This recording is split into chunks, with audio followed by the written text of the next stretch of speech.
Right. Yeah, now that we've got all the sort of, the formal sort of bits and pieces about the wine out of the way, I thought I'd try and, put a little bit more of a personal slant on the personalities of the wine. And quite often when I'm at home with the kids, they get a thimble of wine for dinner, and we play a game called If This Wine Was a Star Wars Character, Who Would It Be? So let's start at the start, and the Semillon. I love the Semillon, but the Semillon's not everyone's cup of tea, so it's quite straightforward and clinical. I see this as a bit of a C3PO in the scheme of things, whereas you move on to the next of kin SBS, and yeah, in the Star Wars analogy, that's probably more of a battle droid. Like with the battle droids, you can knock a lot of them down. They're nice and reliable, and I think that's quite a good analogy there. Whereas when you step up to the premium SBS, that's more your R2-D2 sort of territory, because they're reliable, they're chirpy, everyone likes them, but this one's just got a little bit more personality. I think that sort of comes through in that premium SBS. We get on to the next of kin Chardonnay. Who did I have for that? Oh, that's right, Commander Rex. He's one of the clone troopers, but again, with that natural fermentation, just a little bit more complexity to the wine. A little bit more than your battle droid over there. Whereas when you step up to the premium Chardonnay, yeah, you're getting into a totally different realm there. You're definitely talking Jedi. You're talking Obi-Wan Kenobi. It's got a lot more complexity, quite a thought-provoking sort of wine, and I don't know. It's whether you're a Alec Guinness or a Ewan McGregor kind of guy. Whether you like them in their youth or their age, that's up to you. But then you get up to the reserve here. Hang on, this is the Stevens Road. The Stevens Road. I didn't think Stevens Road was here actually, but that's probably a Yoda.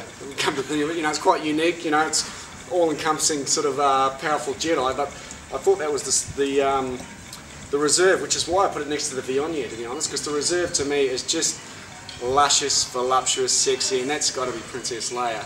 And that's why I put it next to the Viognier, because it's kind of a little bit fatter and oilier and kind of a bit more Jabba of the Hutt, and you can just imagine this little gold chain going around the neck over there of Princess Leia in a gold sort of bikini. That's every winemaking schoolboy's dream. Then we get up to the sticky, the cane cut SSB. We cut these on the vine so that it concentrates out there and just gets that lovely luscious characteristic. And it's a friendly, cuddly kind of Ewok kind of wine. Pretty universally liked. Nobody really bashes Ewoks that much. And then we get to the rosé, and first thought when I saw the rosé, I was kind of thinking, Jar Jar Binks, but then I thought it's probably outside the realm of Star Wars. Really, it's probably more winemakers, and that just reminds me of Willie Lunn, the winemaker at Yearing Station, because well, all the ladies just love it. So it's a keeper, that one. Next to kin Shiraz, that's your stock standard Lando Calrissian. Reliable, a little bit spicy. It's a good plan B when you don't have your premium Shiraz, which is of course Han Solo. Han Solo's got just got that little bit of spice, a little bit cheeky. I really was thinking about Han Solo being the Cabernet because that's sort of the star of the show. But yeah, we'll get to that. But everyone likes Han Solo. Very reliable.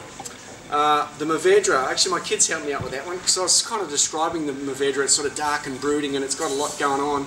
Straight away my boy goes, General Grievous, Dad. That is General Grievous without a doubt. It's got a lot of things happening there. You can see lightsabers going all over the place, and yeah, it's got that sort of dark side. Next to Cabernet, that's got to be Chewbacca. Chewbacca is just solid, reliable, guaranteed not to have any hair in your teeth after a glass of this, but yeah, it's the kind of wine that you can always rely on. We come to the premium Cabernet.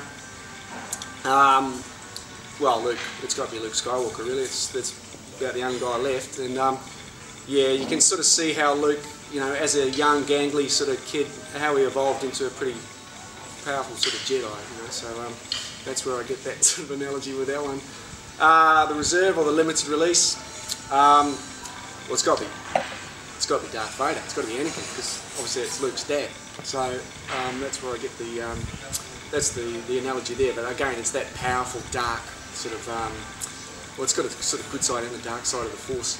The Shiraz was a new one. I didn't know that was going to be in the lineup, but that could be the Darth Sidious because few of those, and you're definitely going to go to the dark side.